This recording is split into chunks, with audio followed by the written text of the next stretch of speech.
The Japanese had landed in Papua and established themselves at the eastern end of the one track which leads across the island to Port Moresby. The enemy has brought us into the war right on our own shore. Early 1942 was Japan's most belligerent moment. They felt they could take every nation in Asia at will. They felt that Australia was simply going to be a pushover. One morning, these blokes came around and they said they wanted to make a battalion up to guard the tropics. They said, you can take your tennis rackets and cameras and all sorts of things. Oh, yeah.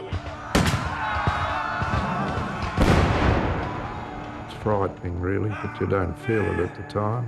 You want to live. And you want them to die.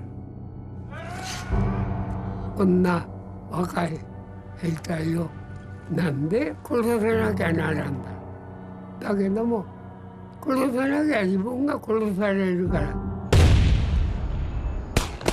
We had here the picture of an Australian army doing their damnedest to win this war, but they were being stabbed in the back by High Command who failed to understand the terrain and failed to supply the soldiers at the front line. We have to remember that Australia then was the only free nation in Asia. The Japanese had to be stopped somewhere. For the first time in the mountains of the Owen Stanleys, they saw resistance. The men of the militia unit Smokey joined were disparagingly referred to as chocolate soldiers. The term choco was coined by the AIF, who reckoned that as we were just militia, we weren't much good, and if things got hot, we'd melt. And they called us chocos. Soldiers overseas, the defence of Australia fell to the militia.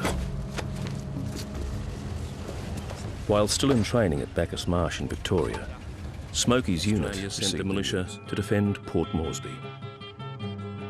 In Sydney, the 39th were joined on the troop ship Aquitania by another militia battalion, the poorly trained and bitterly reluctant 53rd, many of whom were press-ganged off the streets. 海軍が誤った情報を、陸軍に伝えたと、道があるというそういう誤った情報。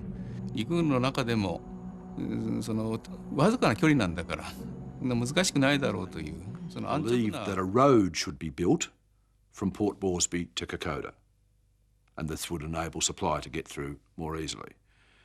They haven't built a road yet. They never will. You can't.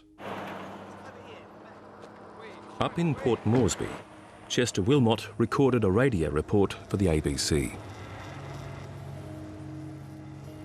The Japanese have developed the camouflage of their like a German field grey uniform in the Libyan desert.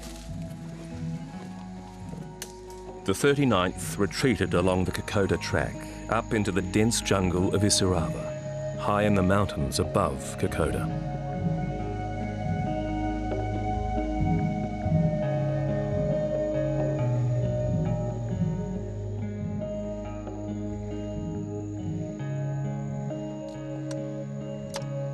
Having endured the ferocity of the Japanese army at Kokoda, they prepared for the Battle of Isirava, later known as the Big Fight.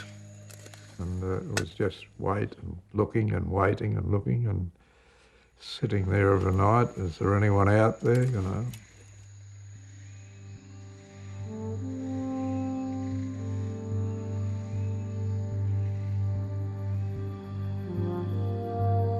I wouldn't say frightening, but we knew we were going to have a battle, and whether we'd survive or not, we didn't really know. And I think that was the feeling.